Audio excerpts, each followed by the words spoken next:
Bueno, muy buenas tardes a todos. Gracias por estar aquí. Por supuesto, agradecer a la organización, el impecable evento, a los asistentes. Bueno, esta ponencia la presento, es un artículo que presento yo también con Víctor Elieda. Lamentablemente él no puede estar aquí en este momento, así que me excuso también en su nombre.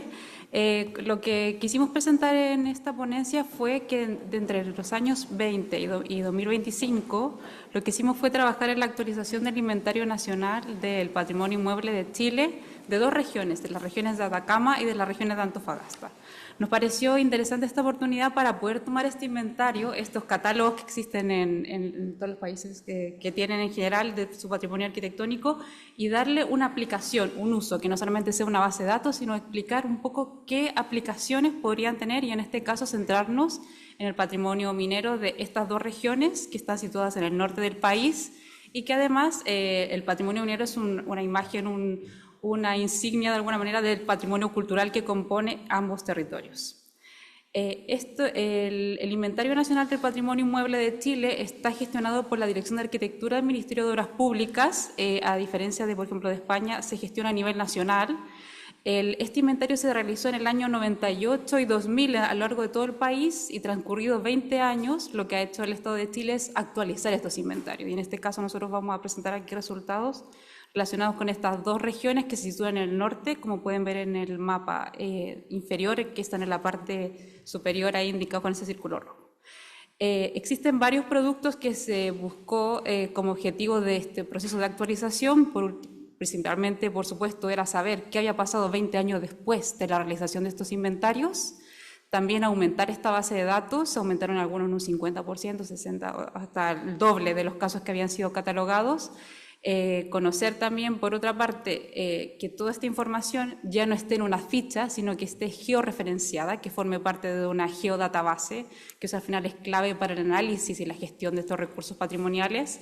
Y también dentro de estos productos, una parte muy importante fue, por supuesto, las actividades de participación ciudadana, considerando de que el patrimonio cultural es un concepto dinámico que va cambiando. Entonces, para poder aumentar esa base de datos, fue fundamental poder contar con esa opinión de la comunidad, saber qué era patrimonial después de 20 años de realizado el anterior inventario. Así que en ese ámbito el patrimonio minero tuvo un rol muy protagónico, y la verdad que se incluyeron muchos casos gracias a esas actividades de participación ciudadana, de activación de la comunidad. Un poco también lo que es la exposición anterior, donde también hacía ilusión a esta importancia de que al final ese patrimonio está vivo porque hay una comunidad, hay una actividad presente y hay un reconocimiento social y cultural. En síntesis, para el caso del inventario de la región de Atacama se catalogaron 425 casos. Si los clasificamos por tipologías, lo vinculado al patrimonio minero representa el 14,11%.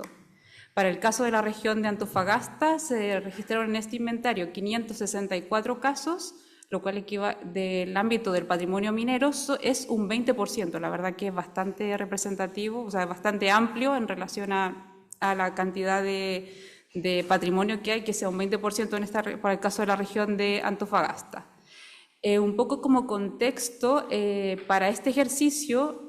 considerando de que en ambas regiones existe una actividad minera desarrollada de época prehispánica, pero más del 95% de los casos que registramos corresponden al periodo del siglo XIX y el siglo XX. Entonces, el ámbito de análisis que utilizamos para este estudio es ese margen, no acotamos a estos dos siglos. Para el caso de la región de Atacama, destacar que tuvo un punto muy importante en el proceso de industrialización de la llegada de la Revolución Industrial a Chile, ya que con la llegada de la independencia la actividad minera fue clave para financiar el proyecto republicano, y en ese caso tenemos el mineral de Chañarcillo, que fue un mineral de plata que financió el primer ferrocarril que se construyó en Chile, que se inauguró en el año 1850. Así que estamos hablando de una región que tiene un importante componente de la construcción y de la formación del paisaje al final, en el ámbito de la industrialización. Y a partir del periodo del siglo XX se produce una explotación minera ya más planificada, ¿cierto? Los Company Town, que se citaron también en anteriores colegas también chilenos que han expuesto aquí en este congreso, también hablaron sobre sobre este campamento más planificado. En este caso aquí tenemos dos ejemplos de la región de Atacama, que se ve como ese casco romano de El Salvador, y también una fundición nacional, la única fundición nacional que existió, que se construyó en la segunda mitad del siglo XX, que se ve con esta arquitectura patrimonio moderno también muy destacado. En el ámbito de la región de Antofagasta, destacar también como hitos, una de sus principales actividades mineras durante el siglo XIX fue el salitre, el nitrato de Chile, que muchos de ustedes conocerán aquí, tanto en la península ibérica, en España, y en este cartel de este hombre con la silueta. Así que el salitre, este es el territorio de mayor extracción junto con Tarapacá de ese mineral. Posteriormente, en la región de Antofagasta, durante el siglo XX, también hablamos de estos grandes ejemplos bastante excepcionales del Company Town, donde yo creo que son los más representativos del norte de Chile, como es el caso de Chuquicamata, tenemos Chacabuco y María Elena, que también se ha expuesto en otras anteriores ediciones de Incuna. Con todo este universo dijimos, tenemos esta base de datos del inventario, tenemos esta cantidad de inmuebles y áreas vinculadas al patrimonio minero, podríamos hacer un análisis y tomar estos datos y ver qué resultados nos da, pensando en una visión más territorial, entendiendo que toda esta arquitectura minera no se entiende por sí sola con un elemento aislado, sino que forman parte de una red. Hay nodos, cada inmueble, cada sitio es un nodo que se conecta por una red que a través del ferrocarril, a través vial o a través de navegación, y tomar todos estos datos, analizarlos a través de un sistema de información geográfica, realizar análisis cualitativos y cuantitativos y ver un poco qué resultado nos daba, tomando algunos parámetros. De esa manera, estas dos bases de datos que ya existían en ambos inventarios, las tomamos, elegimos los casos que corresponden a patrimonio minero e incluimos otros nuevos campos que no forman parte del inventario original, que son situarlos en algún proceso, en alguno de los procesos productivos de la minería. Es decir, clasificar ya, zonas de extracción, zonas de fundición, zonas de transporte, zonas de puerto de extracción, zonas de producción energética. De esa manera le dábamos un rol en la visión territorial de este patrimonio minero. De esa manera hicimos 4 análisis. El primero es bastante sencillo, es clasificar según 6 tipologías de tipos de extracción minera que se desarrollaron en estas 2 regiones en estos siglos XIX y XX. Y aquí tenemos el oro, la plata, el cobre, salitre, azufre, bórax, y utilizar como mapa base un mapa geomorfológico para ver un poco qué imagen, qué distribución territorial tenían. Ya habíamos realizado anteriormente con Víctor un análisis similar, pero tomando como base ya mapas de estudio de paisaje ecogeográfico, pero para este caso no teníamos para las 2 regiones esa base de datos, así que tomamos un análisis geomorfológico. Y si pueden ver, más del 65% de los casos que fueron catalogados se sitúan en la zona central, la zona de la pampa del desierto de Atacama.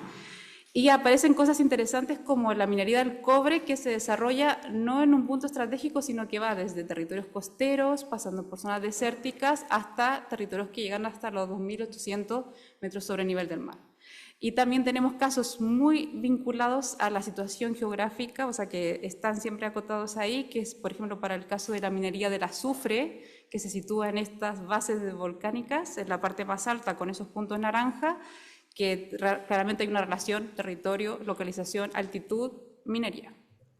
Después hicimos un ejercicio, pero con el ámbito del desarrollo cronológico. Dividimos en periodos de 50 años, en los primeros 50 años del siglo XIX, identificamos que esa actividad minera se concentró en la región de Atacama. Posteriormente, en la segunda mitad del siglo XIX, comienza una incipiente actividad del salitre en la zona de Antofagasta, y ya vemos que como es el protagonismo que tuvo a comienzos del XIX la región de Atacama, lo releva en el siglo XX en la región de Antofagasta, con esta gran cantidad de puntos grises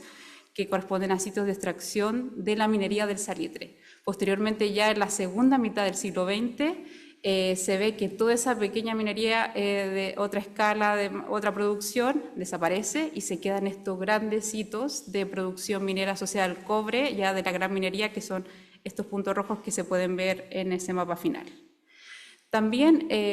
relacionado con ese campo de incorporar, de darle un rol que tiene cada uno de los sitios en el territorio, creamos unos análisis sobre la superficie de cobertura que tiene cada mineral en el territorio.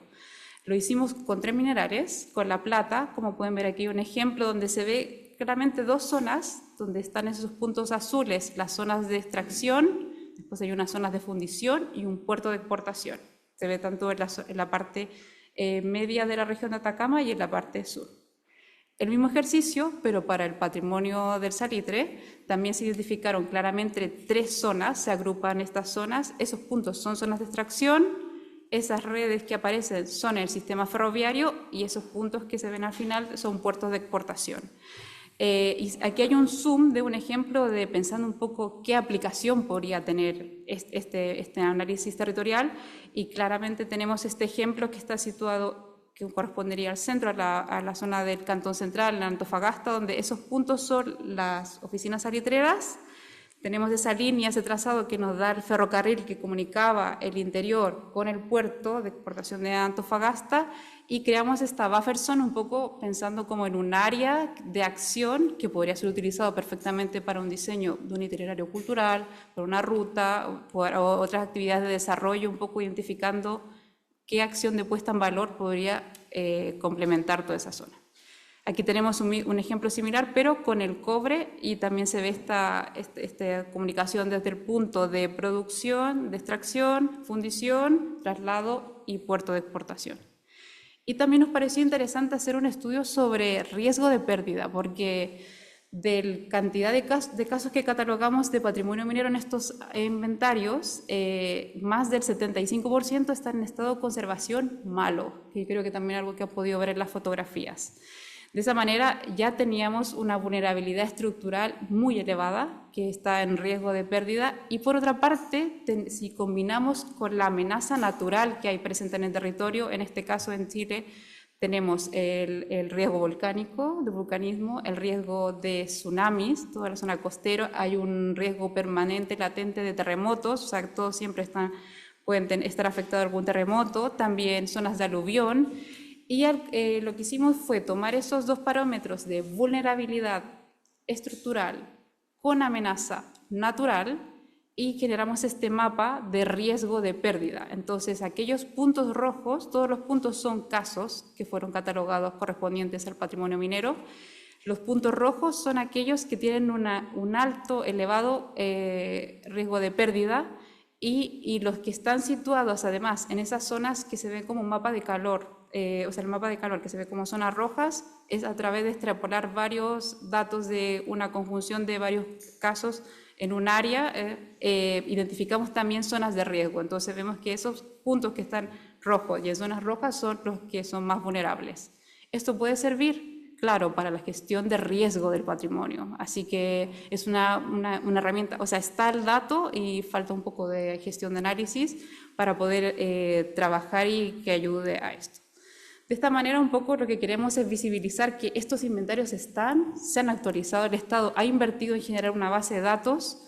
esos datos están abiertos, están disponibles, se pueden utilizar para la gestión del patrimonio minero, del patrimonio industrial, y entendiéndolo también con esta visión de territorio, que a veces cuando se realiza una acción en un punto no tiene un impacto muy grande, pero si ese punto forma parte de una red, forma parte de estos nodos, de esta red de conexión, puede tener un mayor alcance y un mayor beneficio cultural, social y de desarrollo local.